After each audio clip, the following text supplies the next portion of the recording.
Okay, in the previous class, we have defined the projectile motion and proved the nature of the trajectory. Nothing but path of a projectile is a parabola. Y is equal to ax plus bx square ಅಂತ prove ಮಾಡಿದ್ದು ಹಿಂದಿನ ಕ್ಲಾಸ್ನಲ್ಲಿ. ಹೌದಾ? ಈ ಕ್ಲಾಸ್ನಲ್ಲಿ in the today's class we will define about the some basic quantities in the projectile motion, that is ಒಂದು range ಬಗ್ಗೆ. Range ಅಂದರೆ ಫಾರ್ ಎಕ್ಸಾಂಪಲ್ ನಾನು ಒಂದು ಗ್ರಾಫಿಕಲ್ ನೇಚರನ್ನು ಡಿಫೈನ್ ಮಾಡಿ ಹೇಳಿದ್ದೆ. ಈಗ ಒಂದು ಬಾಡಿನ ನಾವು ಒಂದು ಪ್ರೊಜೆಕ್ಟ್ ಮಾಡ್ತೀವಿ ಅಂತ ತಿಳ್ಕೊಳ್ಳೋಣ. From the origin X axis Y axis ಅದು ಒಂದು ಪಾತನ್ನು ಟ್ರೇಸ್ ಮಾಡುತ್ತೆ.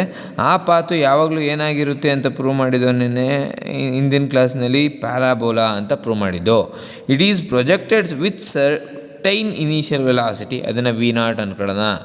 We know that initial velocity is nothing but velocity is a vector quantity. We can resolve the vector quantity into individual component. ಒಂದು horizontal component, ಇನ್ನೊಂದು vertical component. horizontal component ಅನ್ನು ಯಾವಾಗಲೂ ಯಾವ ಥರ define ಮಾಡಬಹುದು ಅಂತ ಹೇಳಿದ್ದು V naught cos theta. Again vertical component is always defined in sin terms. ಅಲ್ಲಿಗೆ ವಿ ನಾಟ್ sin theta ಅಂತ ಬರ್ಕೋಬೋದು. ಅಲ್ಲಿಗೆ ಒಂದು ಆಬ್ಜೆಕ್ಟನ್ನು ನಾವೇನು ಮಾಡಿದ್ದೀವಿ, ಪ್ರೊಜೆಕ್ಟ್ ಮಾಡಿದ್ದೀವಿ. Means we are thrown the object into space. ಆ ಆಬ್ಜೆಕ್ಟನ್ನು ನಾವೇನಂತ ಕರಿತೀವಿ, ಪ್ರೊಜೆಕ್ಟೈಲ್. ಪ್ರೊಜೆಕ್ಟ್ ಮಾಡಿರುವಂತಹ ವಸ್ತು ಪ್ರೊಜೆಕ್ಟೈಲ್ ಅಂತ ಕರಿತೀವಿ. ಈ ಪ್ರೊಜೆಕ್ಟೈಲ್ವನ್ನು ಏನು ಮಾಡಿದ್ದೀವಿ, with some initial velocity project ಮಾಡಿದ್ದೀವಿ. This velocity is called velocity of projection ಅಂತ ಕರಿತೀವಿ. ಯಾವ ವೆಲಾಸಿಟಿಯಲ್ಲಿ ನಾವು ಒಂದು ಆಬ್ಜೆಕ್ಟನ್ನು ಸ್ಪೇಸ್ಗೆ ಎಸ್ತಿರ್ತೀವೋ ಅದನ್ನೇ ನಾವು ವೆಲಾಸಿಟಿ ಆಫ್ ಪ್ರೊಜೆಕ್ಷನ್ ಅಂತ ಕರಿತೀವಿ. It is making certain angle with the horizontal. This angle is so called, ಇದನ್ನು ನಾವು ಆ್ಯಂಗಲ್ ಆಫ್ ಪ್ರೊಜೆಕ್ಷನ್ ಅಂತ ಕರಿತೀವಿ. ಇದನ್ನು ವೆಲಾಸಿಟಿ ಆಫ್ ಪ್ರೊಜೆಕ್ಷನ್, ಇದನ್ನು ಆ್ಯಂಗಲ್ ಆಫ್ ಪ್ರೊಜೆಕ್ಷನ್ ಅಂತ ಕರಿತೀವಿ. Since velocity is a vector component, we can resolve the velocity into two components in a plane. One is horizontal component and another one is vertical component. Horizontal ಕಾಂಪೊನೆಂಟನ್ನು v naught cos theta ಅಂತ ಅಂದ್ಕೊಂಡಿದ್ದೀವಿ, vertical ಕಾಂಪೊನೆಂಟನ್ನು v naught sine theta ಅಂತ ಅಂದ್ಕೊಂಡಿದ್ದೀವಿ. ಈಗ ನಾವು we have projected the particle in the upward direction, means opposite to the direction of the acceleration due to gravity. acceleration due to gravity ಯಾವಾಗಲೂ ಯಾವ direction ಇರುತ್ತೆ, downward direction ಇರುತ್ತೆ. But ನಾವು project ಮಾಡಿರೋದು ಯಾವ ಡೈರೆಕ್ಷನಲ್ಲಿ, ಅಪ್ವರ್ಡ್ ಡೈರೆಕ್ಷನಲ್ಲಿ. ಅಲ್ಲಿಗೆ ಏನಾಗುತ್ತೆ, ಆ ಬಾಡಿನ ಒಂದು ಆಬ್ಜೆಕ್ಟನ್ನು ನಾವು ಏನು ಪ್ರೊಜೆಕ್ಟ್ ಮಾಡ್ತಾ ಇದ್ದೀವೋ ಅದು ಕೆಳಗಡೆ ಡ್ರ್ಯಾಗ್ ಮಾಡ್ತಾ ಇರುತ್ತೆ. Because the acceleration due to gravity is always in the downward direction. ಹಾಗೇನಾಗುತ್ತೆ, ಪಾರ್ಟಿಕಲ್ ಮೂವ್ ಆಗ್ತಾ ಇದ್ದಂಗೆ in the upward direction velocity will decrease. The velocity decrease ಆಗೋಕ್ಕೆ ಒಂದು ಪ್ರಮುಖವಾದ ಕಾರಣನೇ ಆಕ್ಸಲರೇಷನ್ ಡ್ಯೂ ಟು ಗ್ರಾವಿಟಿ. ಅಲ್ಲಿಗೆ ಯಾವುದೋ ಒಂದು ಪಾಯಿಂಟ್ಗೆ ಹೋಗಿ velocity will be zero. Since ಇಲ್ಲಿ ಏನಾಗಿರುತ್ತೆ ಅಂದರೆ initial velocity is completely destroyed by the acceleration due to gravity. ಅಲ್ಲಿಗೆ ಈ ಪಾಯಿಂಟಲ್ಲಿ ವೆಲಾಸಿಟಿ ಝೀರೋ ಆಗುತ್ತೆ. ಈ ವೆಲಾಸಿಟಿ ಝೀರೋ ಆಗಿರೋದು ವರ್ಟಿಕಲ್ ಕಾಂಪೊನೆಂಟ್ ಆಗಿರುತ್ತೋ ಹೊರತು ಹಾರಿಜಾಂಟಲ್ ಕಾಂಪೊನೆಂಟ್ ಆಗಿರಲ್ಲ. ನಾನು ಹಿಂದಿನ ಕ್ಲಾಸ್ನಲ್ಲೇ ಹೇಳಿದ್ದೀನಿ ನಿಮಗೆ, only the variable quantity in the projectile motion is vertical component, not the horizontal component. ಯಾಕೆ ವರ್ಟಿಕಲ್ ಕಾಂಪೊನೆಂಟೇ ಚೇಂಜ್ ಆಗುತ್ತೆ ಅಂದರೆ acceleration due to gravity will be in the vertically downward direction. ಆದ್ದರಿಂದ ಇಲ್ಲಿ ವಿ ವೈ ಝೀರೋ ಆಗಿರುತ್ತೆ. But ಈ horizontal component ಏನಿತ್ತೋ ಅದು ಅದೇ ಥರ ಇರುತ್ತೆ. It will not change. Only the vertical component of velocity will be zero. Again ಈ ಹಂಗಾರೆ ಈ ಪ್ರೊಜೆಕ್ಟೈಲ್ ಮೋಷನಲ್ಲಿ ಏನಾಗಿದೆ, this is the maximum height reached by the projectile. ಈ ಹೈಟನ್ನು ಕಂಡುಹಿಡಿಯೋಣ. ಆ್ಯಂಡ್ ಪಾರ್ಟಿಕಲ್ ಇಲ್ಲಿಂದ ಪ್ರೊಜೆಕ್ಟ್ ಮಾಡಿದ್ರೆ ನಮಗೆ ಗ್ರೌಂಡ್ ರೀಚ್ ಆಗ್ತಾ ಇರೋದು ಇಲ್ಲಿಂದ ಇಲ್ಲಿಗೆ ರೀಚ್ ಆಗೋ ಅಂಥ ಟೈಮನ್ನು ನಾವೇನಂತ ಕರಿತೀವಿ ಅಂದರೆ V will call it as time of flight ಅಂತ ಕರಿತೀವಿ. ಈ ಟೈಮ್ ಆಫ್ ಫ್ಲೈಟಲ್ಲಿ ಎರಡು ಭಾಗ ಇದೆ. ಒಂದು ಇನ್ಕ್ರೀಸ್ ಆಗ್ತಾ ಇರುತ್ತೆ ಹೈಟು, ಇನ್ನೊಂದು ಡಿಕ್ರೀಸ್ ಆಗಿರುತ್ತೆ. This time is so called time of ascent ಅಂತ ಕರಿತೀವಿ. ಈ ಟೈಮನ್ನು ಟೈಮ್ ಆಫ್ ಡಿಸೆಂಟ್ ಅಂತ ಕರಿತೀವಿ. ಅಸೆಂಟ್ ಅಂದರೆ ಇನ್ಕ್ರೀಸಿಂಗ್, ಅಂದರೆ ಅರ್ಥ ಹೈಟು ಇನ್ಕ್ರೀಸ್ ಆಗ್ತಾ ಇದೆ ಅಂದರೆ ಇದು ಗ್ರೌಂಡ್ ಪೊಸಿಷನಿಂದ ಮ್ಯಾಕ್ಸಿಮಮ್ ಹೈಟಿಗೆ ರೀಚ್ ಆಗೋ ಅಂಥ ಟೈಮನ್ನು ಟೈಮ್ ಆಫ್ ಅಸೆಂಟ್. ಮ್ಯಾಕ್ಸಿಮಮ್ ಹೈಟಿಂದ ತಿರ್ಗಾ ಗ್ರೌಂಡ್ಗೆ ಬರೋಂಥದ್ದು ಟೈಮ್ ಆಫ್ ಡಿಸೆಂಟ್ ಅಂತ ಕರಿತೀವಿ. ಪ್ರೊಜೆಕ್ಟೈಲ್ ಮೋಷನಲ್ಲಿ time of ascent is always equal to time of ಡಿಸೆಂಟ್ಗೆ ಈಕ್ವಲ್ ಆಗಿರುತ್ತೆ. ಯಾಕೆ ಅಂದರೆ we can observe that path is similar from both the sides. ಅಂದರೆ ಪಾತ್ ಏನಾಗಿದೆ ಅಬ್ಸರ್ವ್ ಮಾಡಿ, ಎರಡೂ ಸೈಡು ಸಿಮಿಲರ್ ಆಗಿದೆ.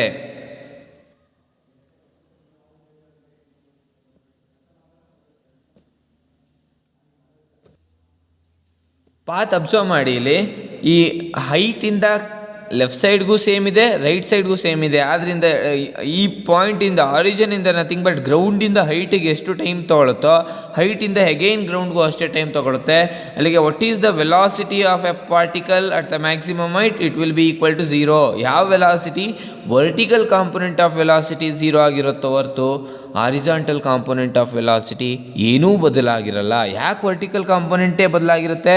Because the acceleration due to gravity will always be vertically downward ಆಗಿರುತ್ತೆ. ಅದು ಯಾವಾಗಲೂ ವರ್ಟಿಕಲ್ ಡೈರೆಕ್ಷನಲ್ಲಿ ಇರುತ್ತೆ. ರೈಟ್, ನೆಕ್ಸ್ಟ್ ಏನು ಮಾಡೋಣ? ವಿ ವಿಲ್ ಡಿಫೈನ್, ಅಲ್ಲಿಗೆ ಎರಡು ಕಾಂಪೊನೆಂಟನ್ನು ಡಿಫೈನ್ ಮಾಡಿದ, ಒಂದು ಹೈಟು, ಒಂದು ಟೈಮು. ಟೈಮ್ ಆಫ್ ಫ್ಲೈಟಲ್ಲಿ ಎರಡು ಭಾಗ ಇದೆ, ಒಂದು ಅಸೆಂಟ್ ಪೋರ್ಷನು, ಇನ್ನೊಂದು ಡಿಸೆಂಟ್ ಪೋರ್ಷನು. ಅಸೆಂಟ್ ಪೋರ್ಷನಲ್ಲಿ ಹೈಟ್ ಇನ್ಕ್ರೀಸ್ ಆಗ್ತಾ ಬರುತ್ತೆ, ಡಿಸೆಂಟ್ ಪೋರ್ಷನಲ್ಲಿ ಹೈಟು ಡಿಕ್ರೀಸ್ ಆಗ್ತಾ ಬರುತ್ತೆ. And the another factor is horizontal distance. ಅಂದರೆ ಒಂದು ಪಾರ್ಟಿಕಲನ್ನು ಎಸೆದ್ರೆ ಇಲ್ಲಿಂದ ಇಲ್ಲಿಗೆ ಎಷ್ಟು ಡಿಸ್ಟೆನ್ಸ್ ಇದೆ, ಇದನ್ನೇ ನಾವೇನಂತ ಕರಿತೀವಿ? We will call it as a range of a projectile. ಅಂದರೆ how much maximum distance can be travelled by object in the horizontal direction. ಅಂದರೆ ಒಂದು ಪಾರ್ಟಿಕಲ್ಲು ಹಾರಿಜಾಂಟಲ್ ಡೈರೆಕ್ಷನಲ್ಲಿ ಎಷ್ಟು ಡಿಸ್ಟೆನ್ಸನ್ನು ಟ್ರಾವೆಲ್ ಮಾಡುತ್ತೋ ಅದನ್ನೇ ರೇಂಜ್ ಅಂತ ಕರಿತೀವಿ. ಹಂಗಾದರೆ ಈ ಕ್ಲಾಸ್ನಲ್ಲಿ we will define or we will derive the relation for 3 components. One is height, one is time of light and another one is range. ಇವು ಮೂರೂ ಟರ್ಮ್ಸ್ಗೂ ನಾವು ಒಂದು ಈಕ್ವೇಷನ್ಸನ್ನು ಡಿರೈವ್ ಮಾಡ್ತಾ ಬರೋಣ. Let we look at the height of a projectile. ಹೈಟನ್ನು ನೋಡೋದಾದರೆ ನಮಗೆ ಡಿಸ್ಟೆನ್ಸ್ ಬೇಕು, ಅಂದರೆ ನಥಿಂಗ್ ಬಟ್ ವರ್ಟಿಕಲ್ ಡಿಸ್ಟೆನ್ಸ್ ಬೇಕು. We have a displacement equation x is equal to v0t plus half at² ಅನ್ನೋ ಒಂದು ರಿಲೇಷನ್ ಇದೆ. ಅದು ಬೇಡ ನಮಗೆ. ಯಾಕೆ ಬೇಡ? ಇಲ್ಲಿ ಎಲ್ಲಿಂದ ಎಲ್ಲಿಗೆ ತೊಗೋತಾ ಇದ್ದೀವಿ, ನಮಗೆ ಈ ಈಕ್ವೇಷನ್ ಬೇಡ ನಮಗೆ, ಯಾಕೆಂದರೆ ಟೈಮ್ ಇನ್ನೂ ಗೊತ್ತಿಲ್ಲ ನಮಗೆ. ಓಕೆನಾ? ಆದ್ದರಿಂದ ಟೈಮ್ ಇಂಡಿಪೆಂಡೆಂಟ್ ಈಕ್ವೇಷನ್ ಇದೆ ನಮ್ಮ ಹತ್ರ. v² is equal to v0² plus 2ax ಅನ್ನೋ ಒಂದು ರಿಲೇಷನ್ ಇದೆ. ಯಾಕೆ ಇದು ತೊಗೋತಾ ಇಲ್ಲ? ಇಲ್ಲಿ ನಮಗೆ ಟೈಮ್ ಅನ್ನೋದು ಅನ್ನೋನ್ ವ್ಯಾಲ್ಯೂ, ಅನ್ನೋನ್ ಕ್ವಾಂಟಿಟಿ, ಆದ್ದರಿಂದ ಅದು ತೊಗೋತಾ ಇಲ್ಲ. ನಮ್ಮ ಹತ್ರ 3 ಈಕ್ವೇಷನ್ ಇದೆ. ಒಂದು v is equal to v0 plus ax at and ಇನ್ನೊಂದು x is equal to v0t plus half at² and v² is equal to v0². ಇಲ್ಲಿ ಈ ಈಕ್ವೇಷನ್ ಮತ್ತು ಈ ಈಕ್ವೇಷನನ್ನು ನಾವು ತೊಗೊಳ್ಳಲ್ಲ ಯಾವಾಗ ಹೈಟನ್ನು ಮೆಷರ್ ಮಾಡಬೇಕಾದ್ರೆ, because till now we have not non about the value of time. ಆದ್ದರಿಂದ ಈ ಈಕ್ವೇಷನನ್ನು ತೊಗೋತೀನಿ. ಅಂದರೆ ಹೈಟನ್ನು ರೀಚ್ ಆಗಬೇಕು ಅಂದರೆ ಈ ಪಾಯಿಂಟಿಂದ ಈ ಪಾಯಿಂಟಿಗೆ ನನಗೆ ಸಾಕಲ್ವಾ? ವರ್ಟಿಕಲ್ ಕಾಂಪೊನೆಂಟ್ನ ತೊಗೊಳ್ಳೋದಾದ್ರೆ what is the velocity at the this is the initial position, this is the final position. ಅಲ್ಲಿಗೆ ಫೈನಲ್ ಪೊಸಿಷನಲ್ಲಿ ವೆಲಾಸಿಟಿ ಏನಾಗಿರುತ್ತೆ? 0 ಆಗಿರುತ್ತೆ. ಇನಿಷಿಯಲ್ ಇದು ಅಂದರೆ ಈಗ ನಾವು ತೊಗೋತಾ ಇರೋದು ವರ್ಟಿಕಲ್ ಡಿಸ್ಟೆನ್ಸ್, ಅದರಿಂದ ವರ್ಟಿಕಲ್ ಕಾಂಪೊನೆಂಟ್ ಆಫ್ ವೆಲಾಸಿಟಿನ ಅಸ್ಯೂಮ್ ಮಾಡ್ಕೊಳ್ಳೋಣ. v0 sin θ². ಇಲ್ಲಿ final velocity will be equal to 0. Initial velocity will be equal to v0 sin θ. ಯಾಕೆ? ವರ್ಟಿಕಲ್ ಡೈರೆಕ್ಷನಲ್ಲಿ ತೊಗೋತಾ ಇದ್ದೀವಿ ಅಂದರೆ ವರ್ಟಿಕಲ್ ಕಾಂಪೊನೆಂಟ್ ತೊಗೋಬೇಕು. Acceleration is equal to -g. ಯಾಕೆ -g ತೊಗೋತಾ ಇದ್ದೀನಿ? ನಾನು ಆಬ್ಜೆಕ್ಟನ್ನು ಪ್ರೊಜೆಕ್ಟ್ ಮಾಡಿರೋದು ಯಾವ ಡೈರೆಕ್ಷನಲ್ಲಿ? ಅಪ್ವರ್ಡ್ ಡೈರೆಕ್ಷನಲ್ಲಿ. But acceleration due to gravity ಇರೋದು ಡೌನ್ವರ್ಡ್. ಅಂದರೆ ನನ್ನ ಪ್ರೊಜೆಕ್ಷನ್ನು ಮತ್ತು ಆಕ್ಸಲರೇಷನ್ ಡ್ಯೂ ಟು ಗ್ರಾವಿಟಿ ಆಪೋಸಿಟಾ? ಅಲ್ಲಿಗೆ -g ಅಂತ ತೊಗೋತಾ ಇದ್ದೀವಿ. ಡಿಸ್ಪ್ಲೇಸ್ಮೆಂಟ್ ಈಸ್ ನಥಿಂಗ್ ಬಟ್ ಹೈಟನ್ನು ತಗೊಳ್ಳೋಣ. ಪ್ಲಸ್ 2 -g ಇಂಟು h ಆಯಿತು. ಮೈನಸ್ ಇಂಟು ಪ್ಲಸ್ ಮೈನಸ್ ಆಗುತ್ತೆ, ಮೈನಸನ್ನು ಈ ಕಡೆ ಕಳಿಸಿದ್ರೆ ಪ್ಲಸ್ ಆಗುತ್ತೆ. ಅಲ್ಲಿಗೆ 2gh is equal to v0² sin² θ ಆಯಿತು. ನಮಗೆ hಗೆ ವ್ಯಾಲ್ಯೂ ಬೇಕು. ಅಲ್ಲಿಗೆ we can directly deduce that v0² sin² θ divided by 2g will gives the value of the maximum height reached by the projectile. ಒಂದು ಪ್ರೊಜೆಕ್ಟೈಲು ಎಷ್ಟು maximum height reach ಆಗಿದೆ ಅನ್ನೋದು ಸಿಗುತ್ತೆ. Simple. Only the matter is substitution. ಏನೇನನ್ನು substitute ಮಾಡಬೇಕು ಅನ್ನೋದು ಗೊತ್ತಿರಬೇಕು ನಿಮಗೆ, ಆಯಿತಾ? ನಾನು ತೊಗೋತಾ ಇರೋದು ಪ್ರೊಜೆಕ್ಟೈಲ್ ಮೋಷನಲ್ಲಿ ಹಾಫ್ ಮಾತ್ರ. ಇನಿಷಿಯಲ್ ಪೊಸಿಷನು ಇದು, ಫೈನಲ್ ಪೊಸಿಷನ್ ಇದು. ಓಕೆನಾ? ಫೈನಲ್ ಪೊಸಿಷನಲ್ಲಿ ವರ್ಟಿಕಲ್ ಕಾಂಪೊನೆಂಟ್ ವೆಲಾಸಿಟಿ ಏನಾಗಿರುತ್ತೆ? 0 ಆಗಿರುತ್ತೆ. ಅದೇ ಇನಿಷಿಯಲ್ ವೆಲಾಸಿಟಿ, ಇನಿಷಿಯಲಲ್ಲಿ ವರ್ಟಿಕಲ್ ಕಾಂಪೊನೆಂಟ್ ಆಫ್ ವೆಲಾಸಿಟಿ ಏನಾಗಿರುತ್ತೆ? v0 sin θ. ಯಾಕೆ? ವರ್ಟಿಕಲ್ ಡಿಸ್ಟೆನ್ಸನ್ನು ಮೆಷರ್ ಮಾಡ್ತಾಯಿನಿ, ವರ್ಟಿಕಲ್ ಕಾಂಪೊನೆಂಟ್ ತೊಗೋಬೇಕು. ಆ್ಯಂಡ್ ಆಕ್ಸಲೇಷನ್ ಮೈನಸ್ ಜಿ ಆಗ್ತಾ ಏನೇ ನಾನು ಪ್ರೊಜೆಕ್ಟ್ ಮಾಡಿರೋದು upward, acceleration due to gravity ಇರೋದು ಡೌನ್ವರ್ಡು, ಅಲ್ಲಿಗೆ ಡಿಕ್ರೀಸ್ ಆಗ್ತಾ ಬರುತ್ತೆ ಸ್ಪೀಡು, ಅದರಿಂದ there is a negative acceleration. And displacement is equal to height. ಓಕೆನಾ, ಅಲ್ಲಿಗೆ ನಮಗೆ ಹೈಟ್ ಸಿಕ್ತು. ಅದೇ ಥರ ನಾವೇನು ಮಾಡೋಣ, we will define the time ಕಂಡುಹಿಡಿಬೇಕಾದ್ರೆ ನಾವು ಏನು ಮಾಡೋಣ, ಒಂದು ಸಿಂಪಲ್ ಈಕ್ವೇಷನ್ ಇದೆ ನಮ್ಮ ಹತ್ರ ಟೈಮ್ ಕಂಡುಹಿಡಿಯೋಕ್ಕೆ. We have a equation v is equal to V naught plus a t. ಅಲ್ಲಿಗೆ ನನಗೆ ಈಗ ನಾನೇನು ಮಾಡ್ತೀನಿ, ಇಲ್ಲಿ ಎರಡು ಭಾಗ ಇದೆ, ಒಂದನ್ನು ಕಂಡುಹಿಡಿದ್ಬಿಟ್ಟು ಎರಡನ್ನು ಆ್ಯಡ್ ಮಾಡಿದ್ರೆ time of ascent is equal to time of descent ಅಂತ ಹೇಳಿದ್ದೀನಿ. ಅಲ್ಲಿಗೆ ಟೋಟಲ್ ಟೈಮ್ ಆಫ್ ಯಾವ ಥರ ಬರೀಬೋದು, time of ascent plus time of descent ಅಂತ ಬರೀಬೋದಾ. ಟಿ ಎ ಟಿ ಡಿ ಎರಡು ಒಂದೇ ಆಗಿರೋದ್ರಿಂದ 2TA ಅಂತ ಬರೆದ್ರೆ ಸಾಕು. ಅಲ್ಲಿಗೆ ಒಂದನ್ನು ಕಂಡುಹಿಡಿದ್ರೆ ಸಾಕು, we can directly measure the another one, right. ಹಂಗಾದರೆ ಅರ್ಧ ಮಾತ್ರ ತಗೋತೀನಿ, ಅಸೆಂಟ್ ಮಾತ್ರ ತಗೋತೀನಿ. Final velocity will be equal to 0. Initial velocity will be equal to V naught sine theta and acceleration is equal to minus G. And ಟೈಮನ್ನು time of ascent ಅಂತ ಅಂದ್ಕೊಳ್ಳೋಣ, increase ಆಗ್ತಾ ಇದೆ. Again 0 V naught sine theta and acceleration is equal to minus G plus of minus G into time of ascent ನಾನು T A ಅಂದ್ಕೊಂಡಿದ್ದೀನಿ. Plus into minus ಆಗುತ್ತೆ, minus ಇರೋದು ಈ ಕಡೆ ಬಂದರೆ ಪ್ಲಸ್ ಆಗುತ್ತೆ. ಅಲ್ಲಿಗೆ G T A is equal to V naught sine theta ಬರುತ್ತೆ. ಅಲ್ಲಿಗೆ T A is equal to V naught sine theta divided by G. ಅಲ್ಲಿಗೆ ನಮಗೆ ಟೈಮ್ ಆಫ್ ಅಸೆಂಟ್ ಸಿಕ್ತು. ಅಲ್ಲಿಗೆ ನಾನು ಟೋಟಲ್ ಟೈಮ್ ಆಫ್ ಲೈಟ್ ಬೇಕು. Total time of light is equal to 2 times of the time of asset. ಅಲ್ಲಿಗೆ 2 V naught sine theta divided by G. ಅಲ್ಲಿಗೆ we have a equation for the time of flight. ಅಲ್ಲಿಗೆ ಇಲ್ಲಿ observe ಮಾಡಿ, time of flight ಅಂದ್ರೇ ಬೇರೆ, time of asset ಅಂದ್ರೇ ಬೇರೆ, time of decent ಅಂದ್ರೇ ಬೇರೆ. ಬಟ್ ಒಂದು ನೆನಪಿರಬೇಕಾಗಿರೋದು ಏನು ಅಂದರೆ, ಪ್ರೊಜೆಕ್ಟೈಲ್ ಮೋಷನಲ್ಲಿ ಟೈಮ್ ಆಫ್ ಅಸೆಂಟು ಮತ್ತು ಟೈಮ್ ಆಫ್ ಡಿಸೆಂಟ್ ಎರಡು ಸೇಮ್ ಆಗಿರುತ್ತೆ. ಓಕೆನಾ, ಟೈಮ್ ಆಫ್ ಅಸೆಂಟನ್ನು ಕಂಡುಹಿಡಿಯೋಕ್ಕೆ ಹಾಫ್ ಪೋರ್ಷನನ್ನು ಅಸ್ಯೂಮ್ ಮಾಡ್ಕೊಂಡಿದ್ದೀನಿ ನಾನೀಗ. ಹಾಫ್ ಪೋರ್ಷನಲ್ಲಿ we use the kinematic equation v is equal to V naught plus a t. ಅಲ್ಲಿಗೆ v is equal to V naught plus a ಟಿನ ತೊಗೊಂಡಿದ್ದೀನಿ. Final velocity is equal to 0 ಕೊಟ್ಟಿದ್ದೀನಿ. ಇದು initial velocity equal to V naught sine theta, ಯಾಕೆಂದರೆ vertical direction, acceleration again negative, and time of ಅಸೆಂಟನ್ನು measure ಮಾಡ್ತಾಯಿದ್ದೀನಿ. That's why t is equal time of ascent. Substitute ಮಾಡಿದ್ದೀನಿ, simplify ಮಾಡಿದ್ದೀನಿ. ಅಲ್ಲಿಗೆ time of ascent ಸಿಕ್ತು ನನಗೆ. ಈ ಟೈಮ್ ಆಫ್ ಅಸೆಂಟ್ ಸಿಕ್ತು ಅಂದಮೇಲೆ we know that total time of light ಅಂದರೆ time of ascent plus time of ಡಿಸೆಂಟಾ. ಈ ಟೈಮ್ ಆಫ್ ಅಸೆಂಟು ಮತ್ತು ಟೈಮ್ ಆಫ್ ಡಿಸೆಂಟ್ ಎರಡು ಒಂದೇ, ಆದ್ದರಿಂದ ಎರಡು ಟೈಮ್ ಆಫ್ ಅಸೆಂಟನ್ನು ಆ್ಯಡ್ ಮಾಡಿದ್ರೆ we will get the total time of light. ಅಲ್ಲಿಗೆ ಟೋಟಲ್ ಟೈಮ್ ಆಫ್ ಲೈಟ್ ಎಷ್ಟು ಬಂತು, 2 V naught sine theta divided by G ಅನ್ನೋ ಒಂದು ರಿಲೇಷನ್ ಬಂತು. ಅಲ್ಲಿಗೆ we have derived the expression for the maximum height, we have derived the expression for the time of flight for a given projectile. ಅದೇ ಥರ ಏನು ಮಾಡೋಣ, we will look after the range of a projectile. Okay, ಈಗ ರೇಂಜನ್ನು ಕಂಡುಹಿಡಿಯೋಕೆ ಏನು ಮಾಡ್ತೀನಿ, we will use the basic definition. ಹಂಗಾರೆ ಈಗ ನಮಗೆ ಒಂದು ರಿಲೇಷನ್ ಗೊತ್ತು, ಏನು ಗೊತ್ತು, speed is equal to distance by time taken ಅನ್ನೋ ಒಂದು ರಿಲೇಷನ್ ಗೊತ್ತು. ಓಕೆನಾ, ಅಲ್ಲಿಗೆ ನನಗೆ ರೇಂಜ್ ಅಂದರೆ ಡಿಸ್ಟೆನ್ಸ್ ಬೇಕು. Distance can be return as speed into velocity ಅಂತ ತೊಗೊಳ್ಳೋದಾದರೆ, ಟೈಮ್ ಅಂತ ತೊಗೊಳ್ಳೋದಾದರೆ, ಅಲ್ಲಿಗೆ ಡಿಸ್ಟೆನ್ಸ್ ಅಂದರೆ ಏನಿಲ್ಲಿ ಹಾರಿಜಾಂಟಲ್ ಡಿಸ್ಟೆನ್ಸನ್ನು ಮೆಷರ್ ಮಾಡ್ತಾಯಿನಿ, ರೇಂಜ್ ಅಲ್ಲಿಗೆ ಆರ್ ಅಂತ ಬರ್ಕೊಳ್ಳೋಣ. ಓಕೆನಾ, distance is equal to range. ಇಲ್ಲಿ ಸ್ಪೀಡ್ ಅಂದರೆ ಯಾವ್ದು ತೊಗೋಬೇಕು, ನಥಿಂಗ್ ಬಟ್ ನಾವು we have to take the horizontal velocity, horizontal component of velocity. ಯಾಕೆ ಹಾರಿಜಾಂಟಲ್ ಡಿಸ್ಟೆನ್ಸನ್ನು ಮೆಷರ್ ಮಾಡ್ತಾ ಇರೋದು ನಾವು. ರೇಂಜ್ ಅಂದ್ರೆ ಅರ್ಥ ಮ್ಯಾಕ್ಸಿಮಮ್ ಹಾರಿಜಾಂಟಲ್ ಡಿಸ್ಟೆನ್ಸ್ ಅಂತ ಅರ್ಥ. ಅಲ್ಲಿಗೆ range is equal to speed ಯಾವ್ದು ತೊಗೋಬೇಕು, ವಿ ನಾಟ್ ಕಾಸ್ ಥೀಟಾ ತೊಗೋತೀನಿ. ಯಾಕೆ, ನಾನು ಮೆಷರ್ ಮಾಡ್ತಾ ಇರೋದು ಹಾರಿಜಾಂಟಲ್ ವೆಲಾಸಿಟಿ, ಆದ್ದರಿಂದ horizontal component of velocity is equal to V naught cos theta ಇದೆ. ದೇರ್ ಫಾರ್ ಸ್ಪೀಡ್ಗೆ ನಾನು ಅಸ್ಯೂಮ್ ಮಾಡೋಬೇಕಾದ್ರೆ ವಿ ನಾಟ್ ಕಾಸ್ ಥೀಟಾ ತೊಗೋತೀನಿ. ಆ್ಯಂಡ್ ಟೈಮ್ ಅಂದರೆ nothing but total time of flight. Total time of ಫ್ಲೈಟ್ಗೆ ನನ್ನ ಹತ್ರ ಎಕ್ಸ್ಪ್ರೆಷನ್ ಇದೆ. ಅಲ್ಲಿಗೆ v naught cos theta into 2 V naught sine theta divided by G ಅನ್ನೋ ಒಂದು ರಿಲೇಷನ್ ಸಿಗುತ್ತೆ. Therefore we know that ಅಲ್ಲಿಗೆ ನಾವೇನಂತ V naught into V naught square ಬರಿಬೋದು. ಅಲ್ಲಿಗೆ 2 sine theta cos theta divided by G ಸಿಗುತ್ತೆ. 2 sine theta ಕಾಸ್ ಥೀಟಾನ ನಾವು ಯಾವ ಥರ ಬರ್ಕೋಬೋದು ಅಂದರೆ it can be return as sine 2 theta ಅಂತ ಬರಿಬೋದು. ಯಾಕೆ, ಸೈನ್ 2 ಥೀಟಾಗೆ ಅಬ್ರಿವೇಷನ್ ಏನು, sine 2 theta can be return as 2 sin θ into cos theta. ಅಲ್ಲಿಗೆ 2 sin θ ಕಾಸ್ ಥೀಟಾನ ನಾನು ಏನಂತ ಬರ್ಕೊಂಡಿದ್ದೀನಿ, sin 2θ ಅಂತ ಬರ್ಕೊತೀನಿ. ಅಲ್ಲಿಗೆ we have a expression for the range r is equal to V0² sin 2θ divided by g. ಹೈಟ್ಗೆ ಎಕ್ಸ್ಪ್ರೆಷನ್ ಸಿಕ್ಕಿತ್ತು.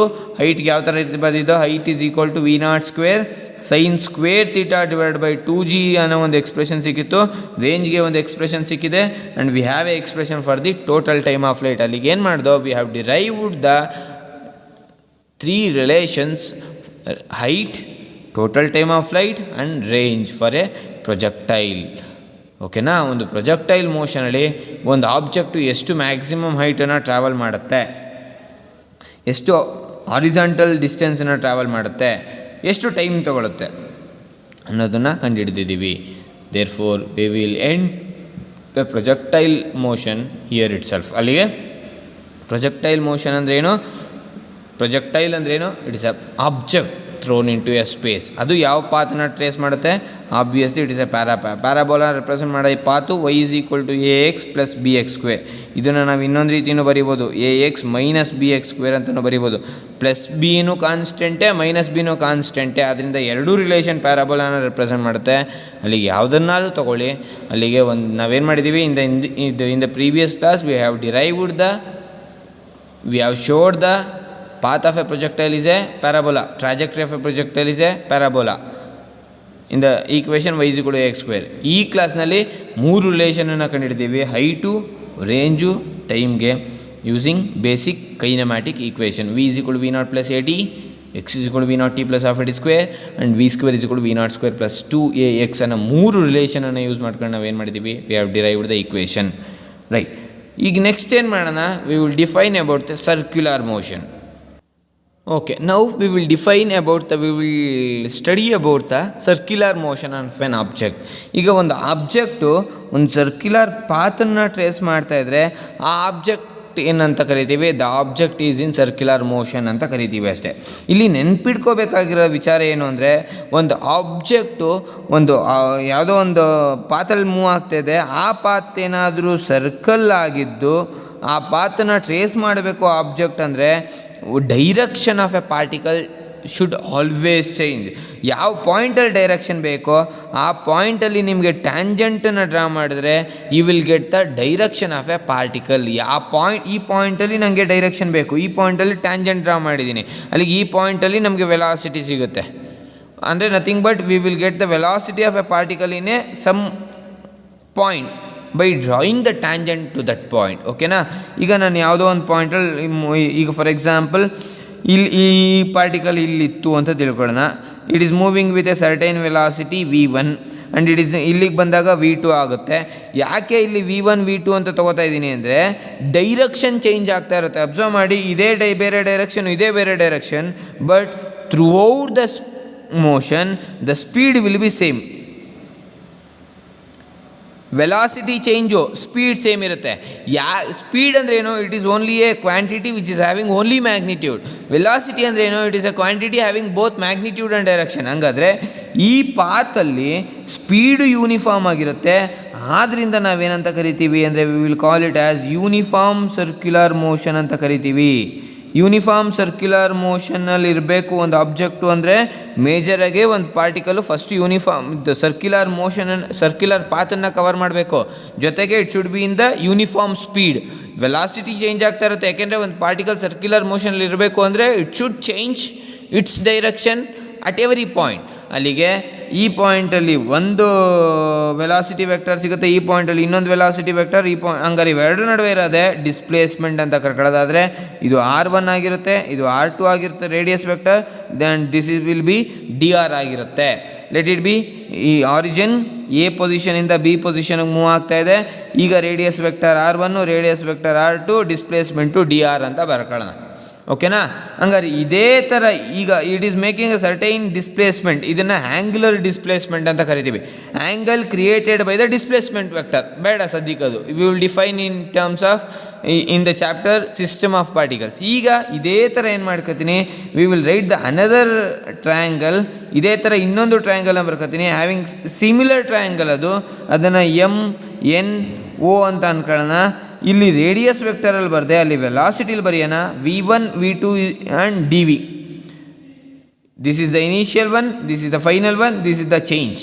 r1 r2 ಇರೋದನ್ನು v1 v2 ಮಾಡಿದ್ದೀನಿ ಆ್ಯಂಡ್ dr ಇರೋದನ್ನು dv ಅಂತ ಅಂದ್ಕೊಂಡಿದ್ದೀನಿ. ಅಂದರೆ ನಥಿಂಗ್ ಬಟ್ ಇದು ವೆಲಾಸಿಟಿ. ಇವೆರಡೂ ಸಿಮಿಲರ್ ಟ್ರಯಾಂಗಲ್ ಆಗಿರೋದ್ರಿಂದ ಯಾವ್ಯಾವುದು O A B and M N O ಇವೆರಡೂ ಸಹ ಸಿಮಿಲರ್ ಟ್ರಯಾಂಗಲ್ ಅದರಿಂದ ಏನು ಬರಿಬೋದು ಅಂದರೆ base by side of one triangle must be equal to base by side of another ಟ್ರಯಾಂಗಲ್ಗೆ ಈಕ್ವಲ್ ಆಗಿರಬೇಕು. ಅಲ್ಲಿಗೆ ಇದರಲ್ಲಿ ಬೇಸ್ ಏನು ಡಿ ಆರ್, ಈ ಟ್ರಯಾಂಗಲಲ್ಲಿ ಸೈಡ್ ಏನು ರೇಡಿಯಸ್ ವೆಕ್ಟರ್ r1 r2 ಜನರಲಾಗಿ r ಅಂತ ಬರ್ಕೊಳ್ಳೋಣ. ಅದೇ ಥರ ಇಲ್ಲಿ ಬೇಸ್ ಏನು ಡಿ ವಿ, ಅಗೈನ್ ಏನಂತ ಬರೀಬೋದು ಸೈಡನ್ನು ವಿ ಅಂತ ಬರೀಬೋದು. ಅಲ್ಲಿಗೆ D V is equal to ವಿನ ಈ ಕಡೆ ಕಳಿಸಿದ್ರೆ V by R into D R ಒಂದು ರಿಲೇಷನ್ ಸಿಕ್ತು. The velocity is changing with respect to time ಅನ್ನೋ ಸಿಕ್ತು ನಮಗೆ. ಹಂಗಾದ್ರೆ ನಮಗೆ ಈಗ ನನಗೆ we have to measure the acceleration. ಆಕ್ಸಲರೇಷನ್ಗೆ ಎಕ್ಸ್ಪ್ರೆಷನ್ ಏನು change in the velocity by time taken. Change in the velocity ಅಂದರೆ ಡಿ ವಿ ಬೈ ಡಿ ಟಿನಾ. ಡಿ ವಿಗೆ ನನ್ನ ಹತ್ರ ಎಕ್ಸ್ಪ್ರೆಷನ್ ಇದೆ V by R into D R. D R by D T ಮೊದಲೇ ಇತ್ತು, ಡಿ ಟಿನ ಹಂಗೆ ಬರ್ಕೋತೀನಿ. ಇದು ಡೆಫಿನೇಷನ್ ಪ್ರಕಾರ ಬರ್ಕೊಂಡಿರೋದು. Acceleration is defined as ratio of change in the velocity by time taken. ಅಲ್ಲಿಗೆ ಚೇಂಜ್ ಇನ್ ದ ವೆಲಾಸಿಟಿ ಅಂದರೆ ಡಿ ವಿ ಬೈ ಟೈಮ್ ಅಂದರೆ ಡಿ ಟಿ ಅಂತ ಬರ್ಕೊಂಡಿದ್ದೀನಿ. ಅಲ್ಲಿಗೆ ಚೇಂಜ್ ಇನ್ ದ ವೆಲಾಸಿಟಿಗೆ ನಾವು ಎಕ್ಸ್ಪ್ರೆಷನನ್ನು ಪಡ್ಕೊಂಡಿದ್ದೀವಿ ಅಲ್ಲೇ ಇದರಲ್ಲಿ. ಓಕೆನಾ, ವಿ ಬೈ ಆರ್ ಅದೇ ಥರ ಬರ್ಕೊಳ್ಳೋಣ. Here the D R is nothing but displacement. ಅಲ್ಲಿಗೆ ಡಿಸ್ಪ್ಲೇಸ್ಮೆಂಟ್ ಬೈ ಟೈಮ್ ಟೇಕನ್ ಅಂದರೆ ವೆಲಾಸಿಟಿ ಅಂತ ಬರೀಬೋದಾ? ಯಾಕೆ D R by D T is equal to ಏನಂತ ಬರ್ಕೊಂಡಿದ್ದೀವಿ ವೆಲಾಸಿಟಿ ಅಂತ ಬರ್ಕೊಂಡಿದ್ದೀವಿ. ದೇರ್ ಫೋರ್ ಏನಂತ ಬರೀಬೋದು ಅಲ್ಲಿಗೆ acceleration is equal to V into V square divided by R. This is the expression for the centripetal acceleration ಅಂತ ಕರಿತೀವಿ. ಯಾಕೆ ಸೆಂಟ್ರಿಪೀಟಲ್ ಅಂತ ಕರಿತೀವಿ? It is directed towards the centre along the radius in a circular path. ಒಂದು particle ಒಂದು circular ಪಾತಲ್ಲಿ move ಆಗಬೇಕಾದ್ರೆ ಆ ಆಕ್ಸಲರೇಷನ್ ಏನಾದರೂ ಟುವರ್ಡ್ಸ್ ದ ಸೆಂಟರ್ ಡೈರೆಕ್ಟಾಗಿ ಯಾವುದ್ರ ಮೂಲಕ ರೇಡಿಯಸ್ನ ಮೂಲಕ ಅಂಥ ಆಕ್ಸಲರೇಷನನ್ನು ನಾವೇನಂತ ಕರಿತೀವಿ ಸೆಂಟ್ರಿಪೀಟಲ್ ಆಕ್ಸಲರೇಷನ್ ಅಂತ ಕರಿತೀವಿ. ಅಲ್ಲಿಗೆ ಸೆಂಟ್ರಿಪೀಟಲ್ ಆಕ್ಸಲರೇಷನ್ಗೆ ನಮ್ಮ ಹತ್ರ ಒಂದು ರಿಲೇಷನ್ ಸಿಕ್ತು V square divided by R ಅನ್ನೋ ಒಂದು ರಿಲೇಷನ್ ಸಿಕ್ತು. ಯಾವ ಥರ ಮಾಡ್ದೋ ಒಂದು ಸರ್ಕ್ಯುಲರ್ ಪಾತನ್ನ ಅಸ್ಯೂಮ್ ಮಾಡಿಕೊಂಡು ಸರ್ಕ್ಯುಲರ್ ಪಾತಲ್ಲಿ we have assume 2 points A and B. A ಪಾಯಿಂಟಲ್ಲಿ ಎಷ್ಟೋ ವೆಲಾಸಿಟಿಲಿ ಮೂವ್ ಆಗ್ತಾಯಿತ್ತು v1, ಬಿ ಪಾಯಿಂಟಲ್ಲಿ ಎಷ್ಟೋ ವೆಲಾಸಿಟಿಲಿ ಮೂವ್ ಆಗ್ತಾಯಿತ್ತು v2. ಅಲ್ಲಿಗೆ ಎ ಇಂದ ಬಿಗೆ ಮೂವ್ ಆಯಿತು. ಎ ಇಂದ ಬಿಗೆ ಇರೋಂಥ shortest distance displacement nothing but D R. O A r1 vector nothing but radius vector ಇದು. O B again r2 vector radius vector ರೂಪದಲ್ಲಿ ಬರೀತಾ ಇದೀನಿ. ಡೈರೆಕ್ಷನ್ ಚೇಂಜ್ ಆಗಿದ್ದಕ್ಕೆ r1 r2 ಮ್ಯಾಗ್ನಿಟ್ಯೂಡ್ ತಗೊಂಡ್ರೆ ಎರಡು ಸೇಮ್. ಇದೇ ಥರ ಇನ್ನೊಂದು ಟ್ರಯಾಂಗಲ್ನ ನಾನು ಕನ್ಸ್ಟ್ರಕ್ಟ್ ಮಾಡ್ಕೊಂಡಿದ್ದೀನಿ such that internal angles are same but we are interchanged the radius vector by velocity vector. Radius vector r1 r2 ಇದೆ, v1 v2 ಹಾಕೊಂಡಿದ್ದೀನಿ ಆ್ಯಂಡ್ ಡಿ ಆರ್ ಇದೆ, ಡಿ ವಿ ಹಾಕೊಂಡಿದ್ದೀನಿ. ಇವೆರಡು ಸಿಮಿಲರ್ ಟ್ರಯಾಂಗಲ್ ಆಗಿರೋದ್ರಿಂದ ನಾವೇನಂತ ಬರೀಬೋದು base by side of one triangle must be equal to base by side of second triangle. ಈ ಟ್ರಯಾಂಗಲಲ್ಲಿ ಬೇಸ್ ಏನು ಡಿ ಆರ್, ಸೈಡ್ಸು r1 r2ನ ಆದ್ದರಿಂದ ಜನರಲಾಗಿ ಆರ್ ಅಂತ ಬರ್ಕೊಂಡಿದ್ದೀನಿ. ಅಗೇನ್ ಈ ಟ್ರಯಾಂಗಲಲ್ಲಿ base D V, side v1 v2 ಇದೆ ಆದ್ದರಿಂದ ನಾನು ಏನು ಮಾಡ್ಕೊತೀನಿ ವಿ ಅಂತ ಬರ್ಕೋತೀನಿ. ಅಲ್ಲಿಗೆ D V change in the ವೆಲಾಸಿಟಿಗೆ ನನಗೆ ಎಕ್ಸ್ಪ್ರೆಷನ್ ಸಿಕ್ತು. ಅಲ್ಲ ಆಕ್ಸಲರೇಷನ್ ಅಂದರೆ ಏನು change in the velocity by time taken. Therefore change in the velocity by time taken ಅಂದರೆ D V by D T. Therefore D V is equal to V by R into D R by D T. ಅಲ್ಲಿಗೆ V D R by D ಟಿನ ನಾವೇನಂತ ಬರ್ಕೋಬೋದು V ಅಂತ ಬರ್ಕೋಬೋದು. ಅಲ್ಲಿಗೆ V into V square divided by R. ಅಲ್ಲಿಗೆ centripetal acceleration is equal to ನಮಗೊಂದು relation ಸಿಕ್ತು. We have a relation for the centripetal acceleration is equal to V square divided by R. ಅಲ್ಲಿಗೆ ಏನು ಮಾಡೋಣ ಈ ಸೆಂಟ್ರಿಪೀಟಲ್ ಆಕ್ಸಲರೇಷನ್ಗೆ we will finish it off the chapter motion in a plane. ಏನಾದರೂ ಸಮಸ್ಯೆ ಬಂದರೆ ಮಕ್ಕಳ you have a WhatsApp number in the WhatsApp group, you can call me at any time. ಓಕೆನಾ? ಅಲ್ಲಿಗೆ we have finished with 2 chapters, motion in a straight line and motion in a plane. In the next class, we will define or we will discuss about the problems regarding motion in a straight line. After that, we will discuss about the problems regarding the motion in a plane. Okay, thank you.